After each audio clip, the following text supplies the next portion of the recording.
So, something else that God told me about the Job, I'm finna read it, it's the same thing, but he pointing out something else. I told you one verse could have 10 different meanings, but it says Satan's attack on Job's character. Now there was a day when the sons of God presented themselves before the Lord, and Satan also came among them, and the Lord said to Satan, where do you come from? So Satan answered the Lord and said, from going to and fro on the earth, and from walking back and forth on it. Then the Lord said to Satan, have you considered my servant Job, that there is none like him on the earth, a blameless and upright man, one who fears God and shuns evil? So Satan answered the Lord and said, does Job fear God for nothing? Have you made a hedge around him, around his household, and around all that he has on every side? You have blessed the works of his hand, and his possessions have increased, and his possessions have increased in the land. But now stretch out your hand and touch all that he has, and he surely will curse you to your face. I'm going to stop right there. So, when I read that, which is what I read earlier,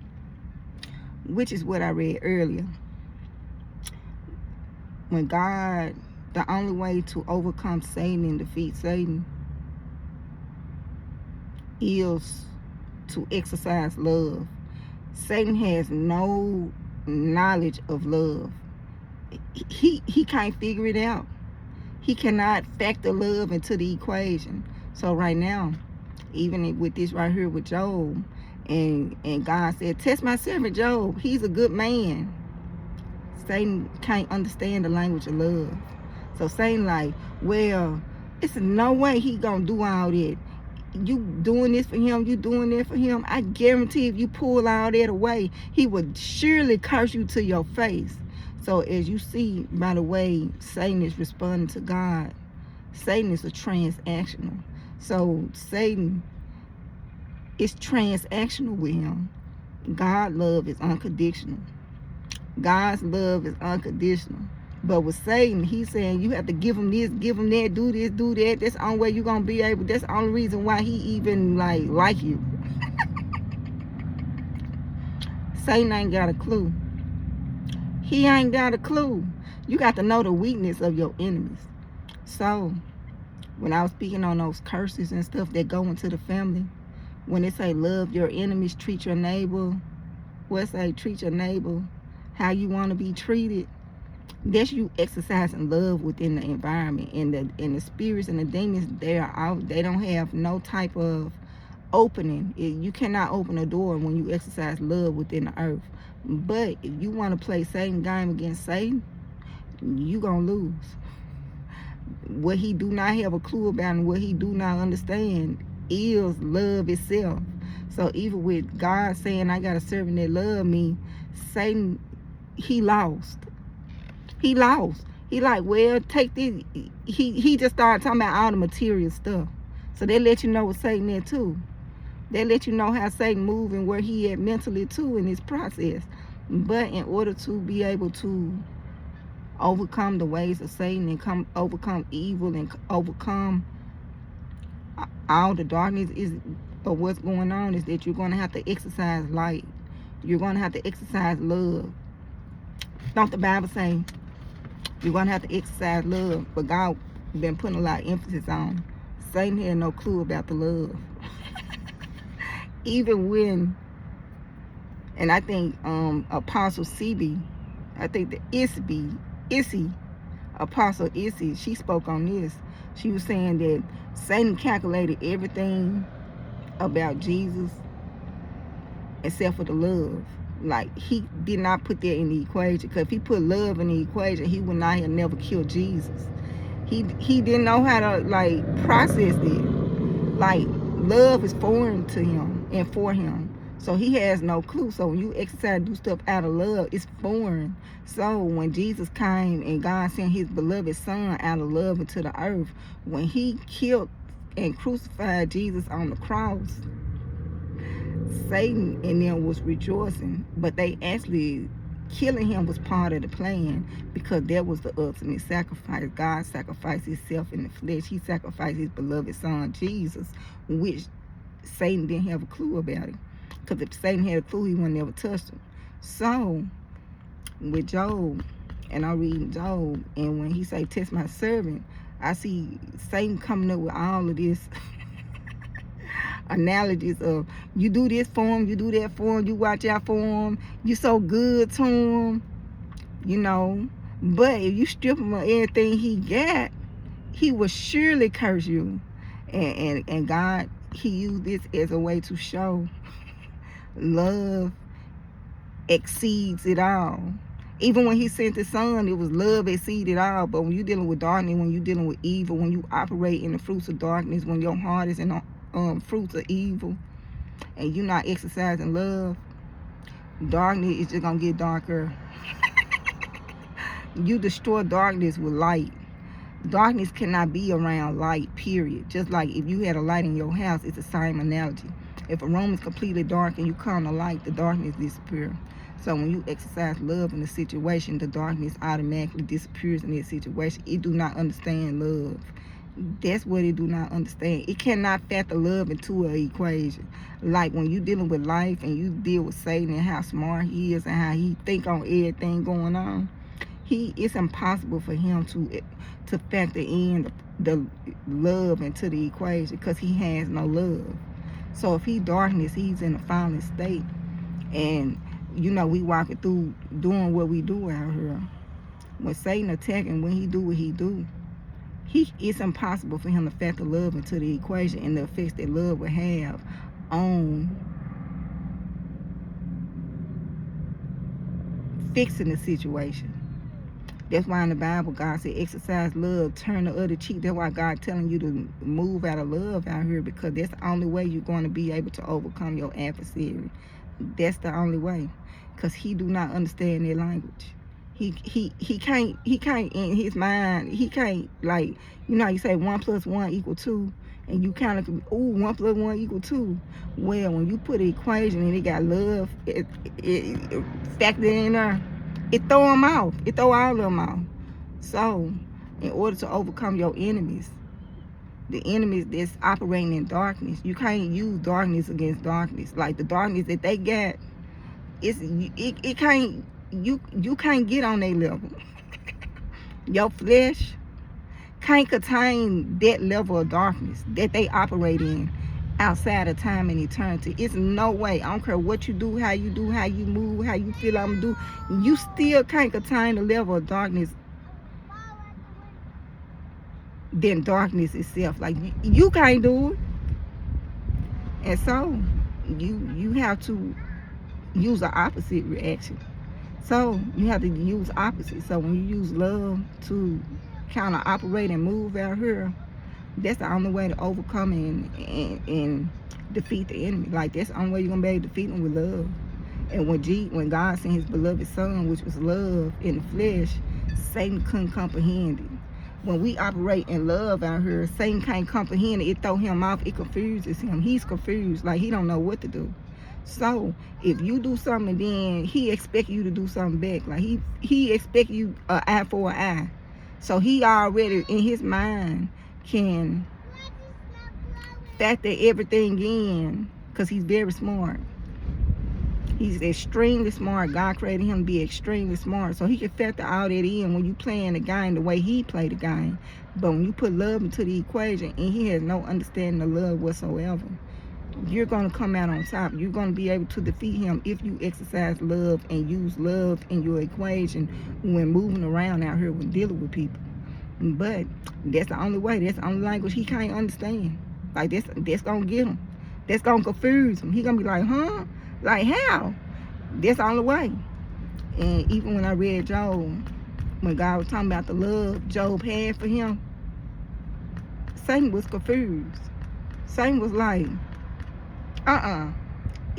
ain't no way he that faithful to you. Ain't no way he a faithful servant and doing all that. Like, ain't no way possible. And so God was like, God put him to the test. God said, you take everything but his life. And Job, he passed the test because he never cursed God in that process. Now, he cursed himself, and it was other stuff going on, but he never cursed God in this process. And that was the whole point God was trying to make. And God also, in this process, was trying to show Satan, I do got people that really love me, and I don't have to be transactional. Because if you dealing with Satan, it's transactional. Like, he's going to have binding contracts. Like, he's a legalist. He want everything. He got to have a contract for everything going on. So he don't understand the language of unconditional love. Like, he just do not have an understanding of that. God telling me this too. So he also, so yeah. So I'm gonna let y'all go. This real quick, but this another thing that God been telling me about dealing with Job, dealing with the same little section I just read. He was saying, it was just showing Satan that, you know, what he operating in and his level of love, it supersedes anything material. Satan's still stuck on the material. He got family, he got all this wealth, he got all this stuff, you got him all these possessions, you know, that Satan stuck on it. But God said no, it's unconditional. And yeah, so yeah, I'm finna let y'all go, but that's what God wanted me to touch on right there, because that's what he was speaking me about. So I'm just like posting this video so I won't forget. So yeah, with the same verse that he was speaking on. He just, in the earlier video when I was talking, it's a lot of people got a lot of covenants in the bloodline set up. There's a lot of covenants in the bloodline set up. You know, do what y'all do. Commit yourself to who y'all commit yourself to, but God said it's only one. God said it's only one. So when you create an oath out here, even an oath in the streets, what God are you serving? What God are you serving? Because once you create an oath in the streets, now your whole bloodline is open. It's an open door for your whole bloodline. That create a whole open door for your whole entire bloodline. all kind of stuff can come through just by you creating a covenant in the streets. Just by you creating that covenant, it trickle down to your bloodline out here. But if you go through the bloodline, you're going to start seeing some stuff. Like, you take your time with your checklist and start marking off. You go through your mama, daddy, go through your grandmama, granddaddy, what they did, your great-grandmama, great-granddaddy, and half of us don't even know our ancestors past a certain point is a certain reason why. Satan don't want us to know that. He don't want us to know the bloodline so we could be lost. But if you get with the Holy Spirit, he will tell you the bloodline and what was going on with your family and who did what. Your mama might have had a sister that didn't like her. And so she could have sacrificed you. She could have sacrificed you in the womb. She probably had a hate for her sister, jealous of her sister, and decided, well, her firstborn, for me to have beauty, I'm sacrificing her firstborn even before you were born to the earth. You don't know what's going on in family bloodline. But God will let you know, though. So y'all just pray to him, and he'll let you know what's going on with your family and help you clean all that up. And he sent his son Jesus, a lamb that is pure. So, you know, so it's a way to break the curse out here, y'all. And I'll talk to y'all later. You know, another part of the Job, when Satan was like, he only loved you because you do this, you protect him, you got a hedge around him, you give him so much. Satan is giving God glory without knowing he even giving God glory. He trying to say all the reasons why Job loved God, but in the process of him trying to explain this love, which he was trying to make transactional, he giving God glory. He's speaking on God's goodness right then.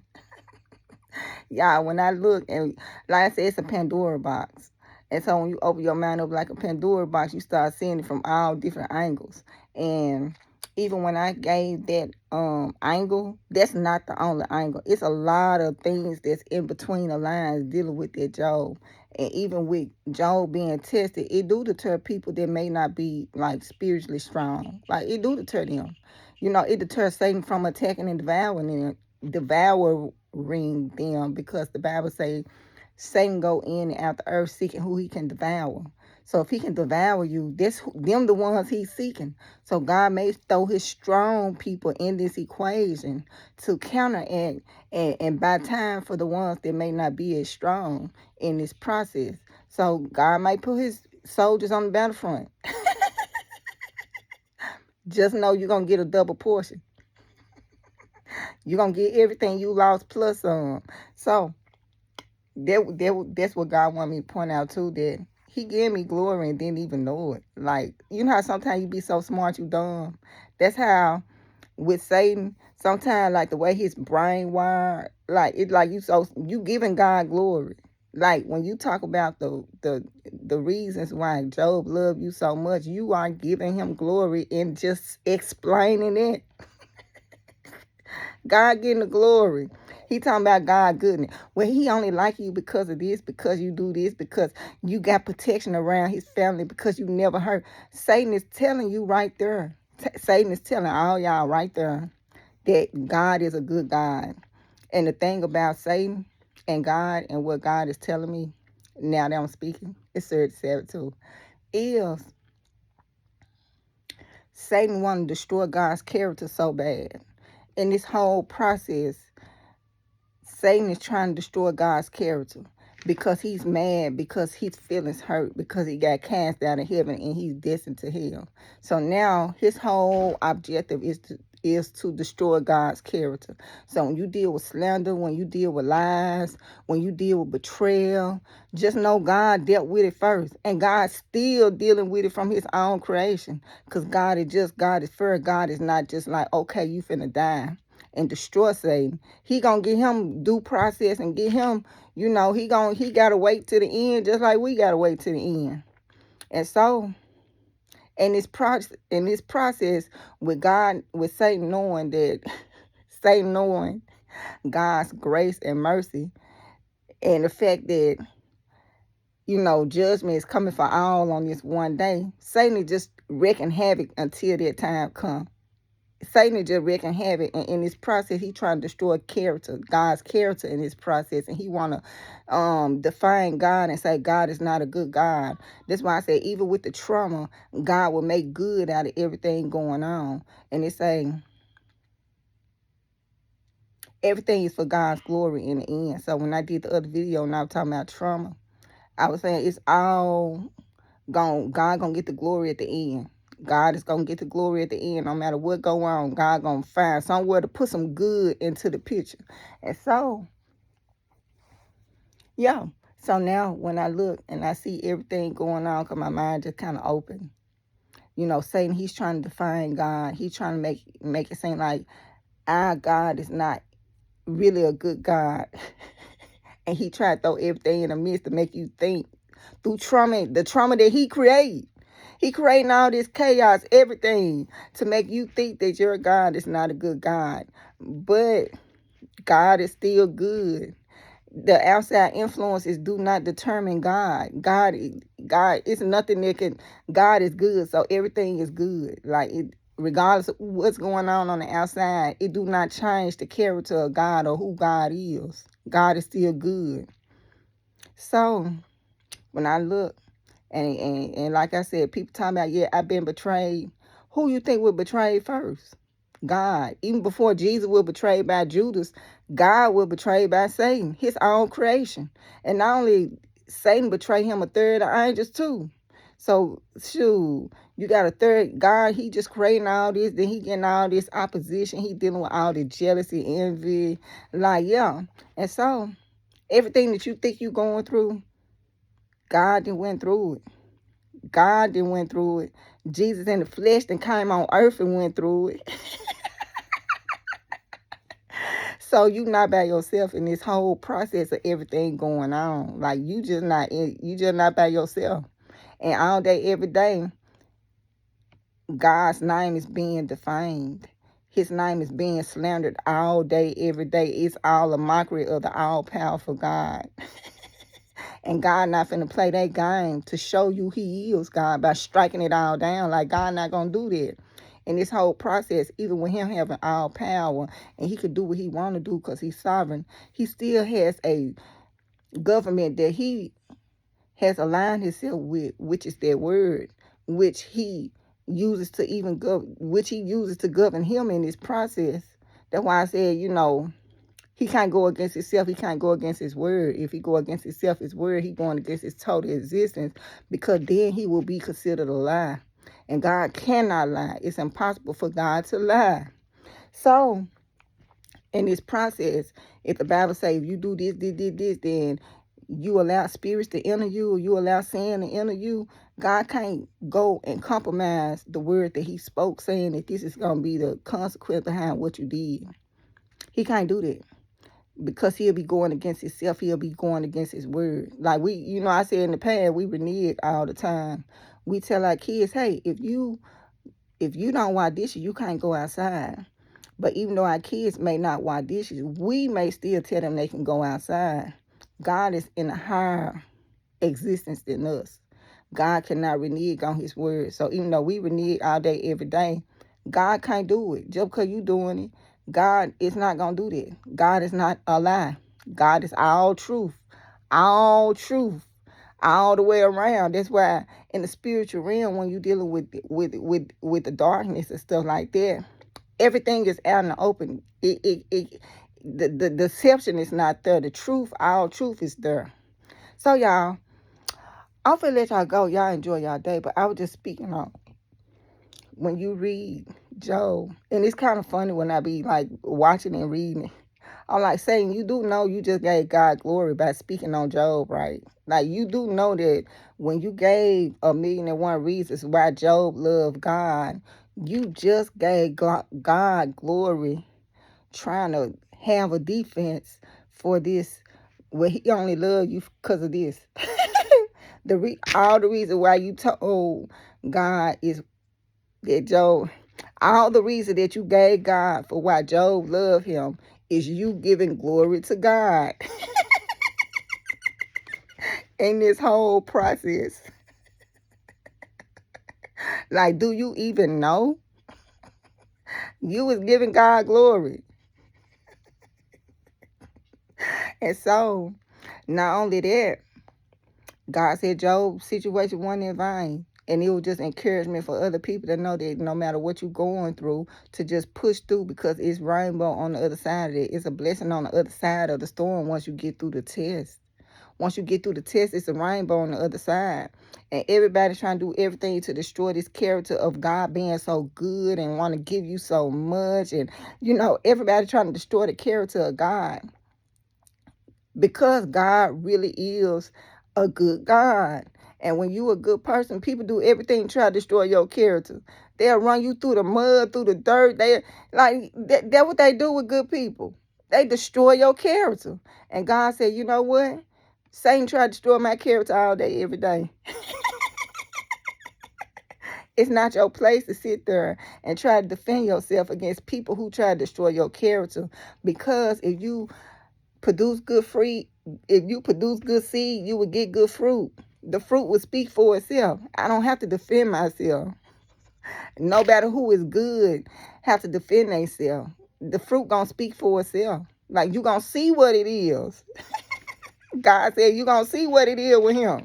You gonna know he a good God. So y'all, I'm gonna let y'all go. Y'all enjoy y'all day. Yeah. And Satan, he got a hate for us humans because God loves us so much. Like, yeah, like he just got a hate for us. He like, how they get to have redemption? How they get a second chance? We did this and we destined to hell, and they got a chance to get it right and do it right and get it over with, and we only had one chance and we screwed it up, and now we destined to go to hell. But them, they keep making the same mistake. You keep giving them grace and mercy. He don't have a clue. Satan ain't got a clue. That's why he hate us so much. He got a hate for humans. He got a hate for us.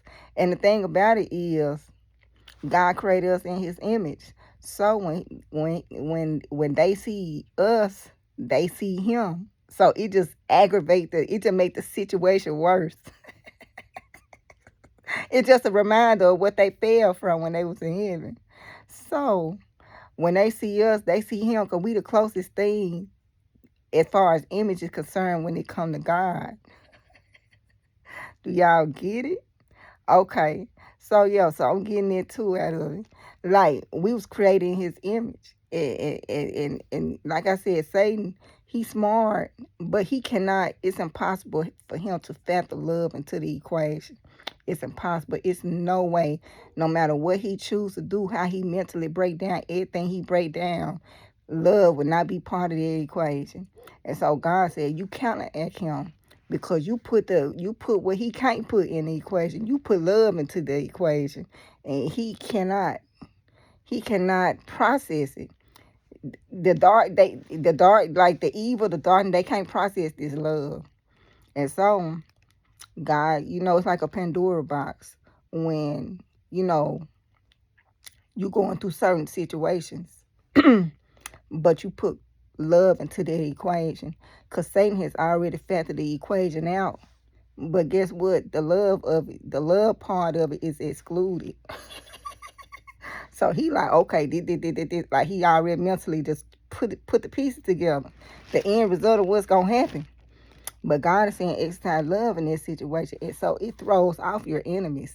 This love and exercising love to your enemy, love your neighbor as yourself, and forgiving your enemies, it throws your enemy off. It throw them off. They don't have a clue. They confused. And then, I was reading I saw something about Elon Musk. And Elon Musk had said he started following the ways of Jesus.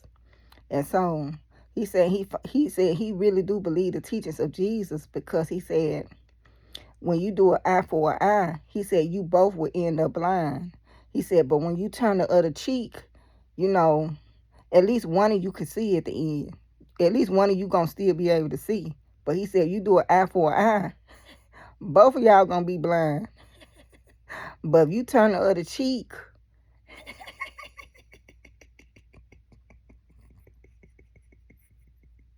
yeah, I'm trying to think on what he said. I'm trying to think on what he said word for word.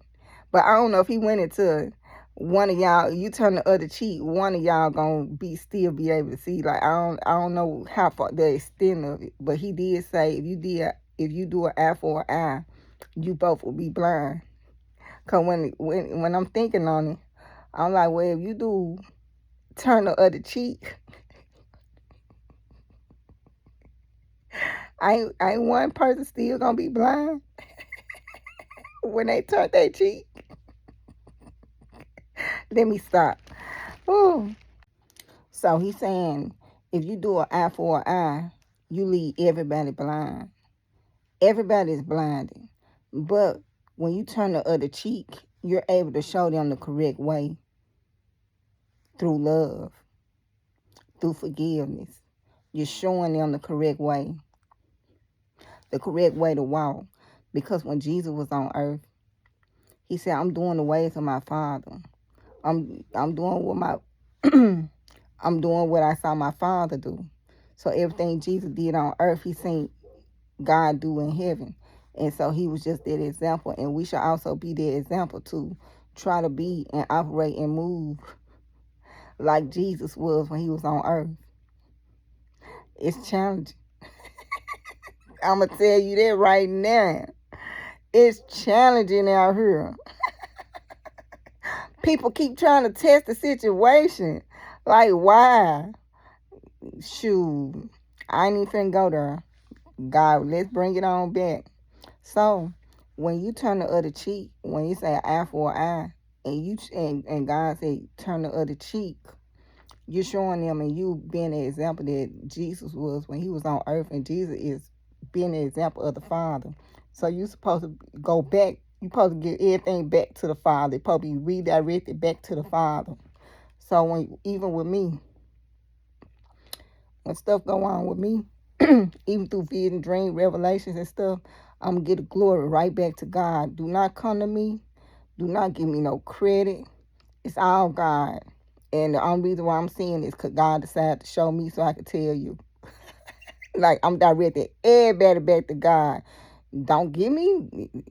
I ain't finna be in hot water with God out here. in this process. I'm tilting, y'all. Yeah, I've been having a lot of dreams. It been dealing with me though, so I'm a little confused. So I'm trying to figure this out. God been coming me all week, and it been me.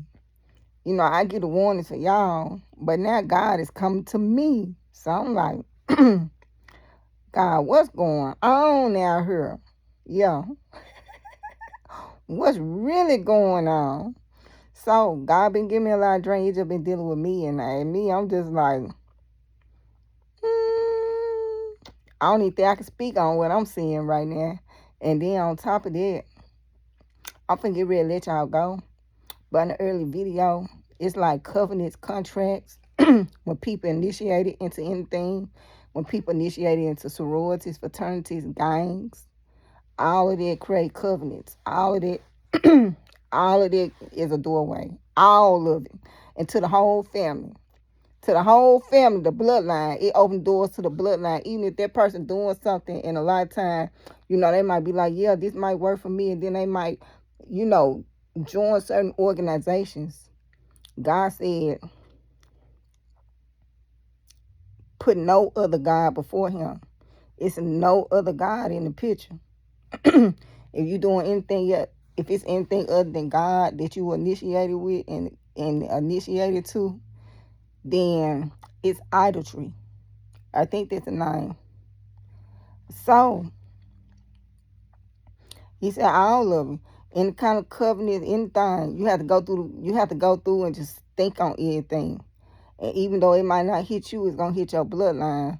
And God want me to speak on it hitting the bloodline because something had happened with one of the kings, Hezekiah, the one that asked God to extend his life.